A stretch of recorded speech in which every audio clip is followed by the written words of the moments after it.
perfect blend for traditional and Greece, where the rich heritage of a classical dance meets contemporary of expressions, thought, graceful movements, athletic footworks, and the soulful expressions. Now our young performance will bring to the light of beauty and the rhythmic semi-classical music.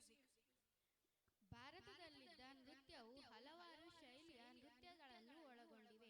ಲಯಬದ್ಧವಾಗಿ ಸಂಗೀತಕ್ಕೆ ತೂಗುವುದು ನೃತ್ಯ, ಚಿಲುಮೆಯ ಮನೋಲ್ಲಾಸ.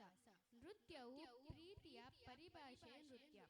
ಇಂತಹ ಸುಂದರತೆಯ ನೃತ್ಯವನ್ನು ಹೊಂದಿದ ನೃತ್ಯ ಮಾಡಲು ಬರುತ್ತಿದ್ದಾರೆ ನಮ್ಮ ಶಾಲೆಯ 4ನೇ ಮತ್ತು 5ನೇ ತರಗತಿಯ ವಿದ್ಯಾರ್ಥಿಗಳು. ಜೋರಾದ ಚಪ್ಪಾಳೆಯೊಂದಿಗೆ ಸ್ವಾಗತಿಸೋಣ. Participants are Mahin, Bhavika, Johita, Amruta, Tanvi, Kekasa, Arfa,